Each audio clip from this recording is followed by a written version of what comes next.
Charlie. Hey, ça va Alex? Eh, la forme. Alors, Putain, mec, ça fait longtemps, sinon quoi de neuf? On est là, on Hein? décolle. Hein. Ouais. Toujours dans la Mustang? Toujours dans la Mustang. Ok, alors t'as quelque chose à nous montrer? Bam! Et voilà. Ouais. Celle que tout le monde veut, la Ford Mustang, exceptionnelle, dans un état de conservation jamais vu, rarement vu. Est-ce que c'est ça un Survivor? C'est un Survivor, c'est-à-dire que c'est une peinture qui a au moins l'âge de la voiture. Je pense qu'elle a peut-être eu un petit voile à un moment de sa vie. Ouais. Mais bon, peinture d'origine, patinée, très cool. Donc ceux qui aiment les voitures vintage pas clinquantes, ça c'est pour vous. Il n'y a pas de bosse, pas de pète, pas de balafre, juste une peinture un peu usée. Le toit pareil, hein, tu as vu ce toit vinyle? Toit vinyle. D'origine. Donc un toit vinyle, il n'est pas parfait, mais il est en bon état, bonne conservation. Il va avec la patine de la peinture. Et puis cet intérieur, hein, on en parle. Donc là, nos amis ne voient pas. Donc, on va se saisir de la caméra. Je vais me saisir. Saisissons-nous, voilà. Donc cet intérieur, regardez un peu. Donc il va bien évidemment être rafraîchi parce que c'est son intérieur d'origine, donc c'est pas parfait. On peut voir hein, la peinture des portes, tout ça, ça va être refait. Le tableau de bord, pareil, on peut voir la peinture elle n'est pas toute jeune. La moquette, tout ça, c'est pas très frais. Tout ça va bien évidemment être refait chez nos amis de chez Bouboule. Voilà. Ah, c'est parti, direction Bouboule. Par contre, Boulazac. Regardez-moi cette belle sellerie Pony. Donc Biton. Ça avait été changé par les précédents propriétaires. Voilà. Donc c'est pas la teinte de sellerie d'origine. Normalement, c'est des sièges bleu nuit. Là, ils ont installé des sièges aqua et blanc. Donc, qu'est-ce qu'on va faire?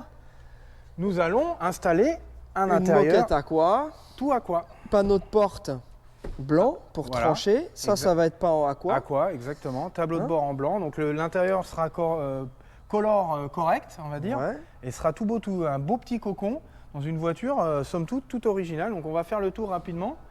On va vous la montrer. Donc bon bah oui, elle n'est pas parfaite, elle a son âge, mais c'est une vieille dame qui a des os très solides. Hein. Alors qu'est-ce qu'on regarde, Alex? Comme d'habitude, les alignements. Voilà. On regarde si la voiture elle a fait le tour de la planète ou pas, si c'est avachi. Là, on voit que tout ça, c'est bien. Bien sûr, on regarde les traces de choc. On va vous la mettre sur le pont pour regarder les sous-bassements, puisqu'on a un pont juste derrière nous. Donc voilà. Et du point de vue mécanique, on a une mécanique d'origine avec son petit carburateur double corps. Je vois qu'il y a un allumage électronique déjà. Voilà, donc allumage électronique avec une bobine neuve, avec la résistance adéquate pour fonctionner avec le capteur à effet Hall. Donc c'était une voiture qui a été climatisée à un moment de sa vie. C'est une clim aftermarket, le compresseur a été enlevé. Donc tout ça, bien sûr, je pense que ça va devoir aller faire un tour. Hein, enlever les bouts de durite qui ont été gentiment démontés à la mode ferrailleur. Donc tout ça va bien évidemment être revu et corrigé par nos amis. Mais ça tourne, elle tourne comme une horloge. La boîte a été refaite à un moment de sa vie. Alors je ne vais pas m'avancer et dire elle est neuve, parce que j'en sais rien, mais ça se voit que ça a été touché. Non, et puis là j'ai été faire une visio avec un client qui est intéressé, qui s'appelle Fred, qu'on salue. Et elle shift vraiment à merveille. Pour ça je te dis, la boîte a dû être refaite à un moment de sa vie. Nos amis Jeff et Romuald, Pauline, toute l'équipe de Boulazac, Central Automarché, Socal Franchise France vont faire aussi une réfection de la valve de direction assistée. Oui, c'est vrai. Qui a fuyé énormément, donc en fait le précédent propriétaire a coupé la courroie. Alors, en fait, ce qui s'est passé, elle fuyait tellement qu'il n'y avait plus d'huile, la pompe a tourné sans huile et elle a brûlé. Donc la pompe déjà elle va être changée et puis évidemment on va résoudre le problème de fuite, probablement la valve ou le vérin, c'est tellement gras là-dessous que c'est compliqué à voir, mais ça sera bien évidemment réparé. Cette voiture aura une direction assistée en bonne et due forme. J'en profitais tout à l'heure, je faisais un petit zoom, hein, les black plates qu'on aime bien, et ça on va vous expliquer pourquoi les black plates, hein, on va le répéter, c'est important sur une voiture. Donc ça c'est bien ces plates d'origine, on voit elles ont la même patine que la voiture. Elles ont vu du kilomètre, celle-là. Et à l'époque, c'était 3 lettres et 3 chiffres. Voilà. Maintenant, aujourd'hui, on peut faire des repros. Donc, on peut avoir des black plates sur des voitures modernes. Alex, d'ailleurs, tu avais fait une plaque perso avec ta Supra, avec écrit Alex de JZ en noir et jaune.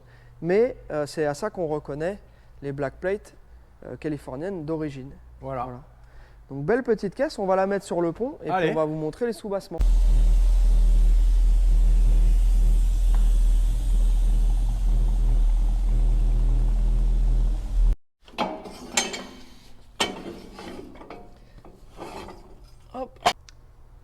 Et voilà. Super Magie solide. du cinéma. Voilà, Nous sommes super en dessous. solide. Alors moi je vais direct dans le vif du sujet. Donc on voit là ici, pas changé, pas coupé, tout d'origine, pas boursouflé. Le bas des ailes ici, pas de misère, pas de mastic. Donc, comme on aime. Ici sur les Mustangs, ceux qui connaissent, ils savent que c'est un peu le point faible, comme un peu sur toutes les voitures, les passages de roues, ça morfe toujours. Après c'est une voiture qui a été un peu quand même entretenue, qui roulait. Donc on voit que l'échappement n'est pas très vieux, hein, c'est pas très ancien. Les amortisseurs sont neufs, on va dire. On voit les petits cylindres de roue là, tu peux zoomer dessus. C'est pas ceux d'origine, donc les freins, même les tambours, hein, je vois que la rouille est différente. Donc les freins ont été faits à un moment de sa vie, donc amortisseur, ligne d'échappement. Et surtout ce qui est intéressant, hein, le fameux black plate, on en parlait tout à l'heure, en plus échappement double.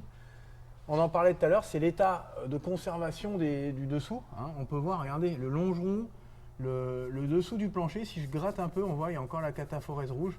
Donc là, celui qui veut s'amuser à tout dégraisser, elle serait rouge comme ça, la voiture en dessous, comme d'origine. Donc c'est vraiment incroyable.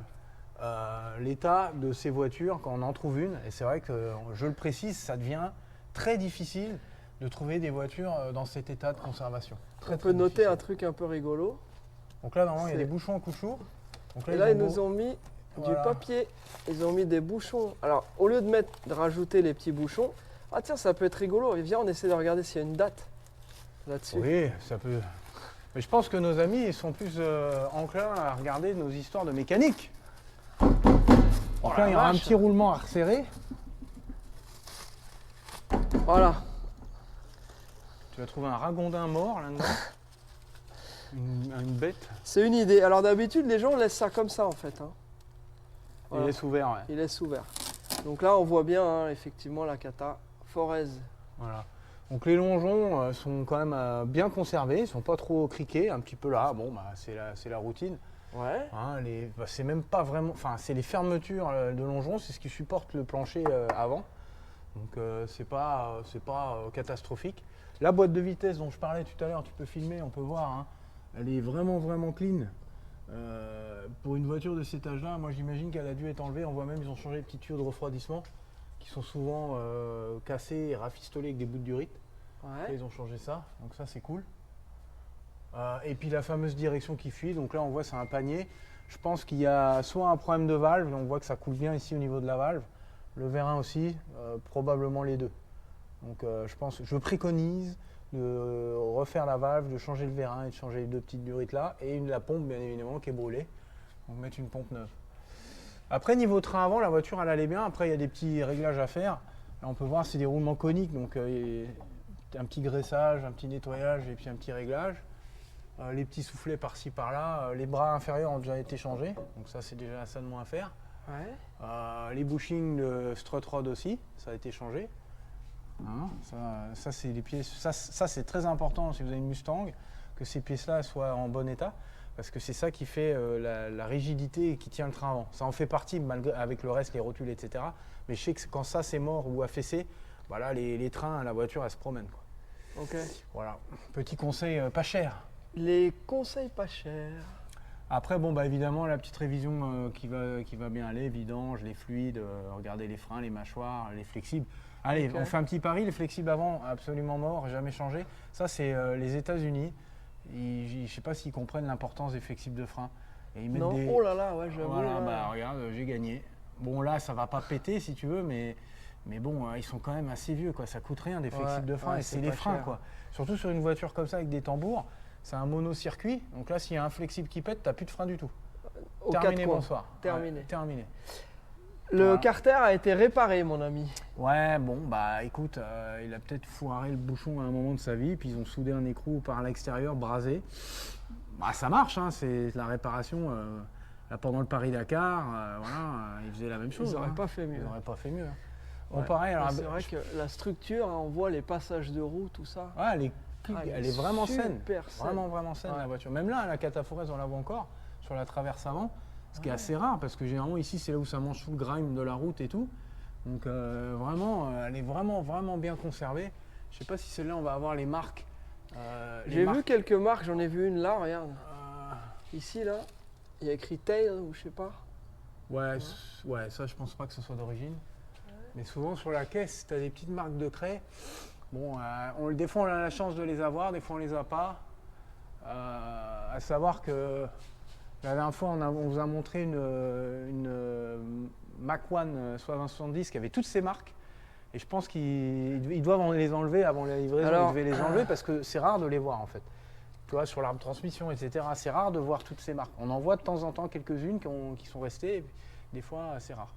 Bon voilà, très belle base. Ok, bah cool. Écoute, moi mec, j'ai un peu de lecture, hein, Voilà. donc on va vous laisser les copains.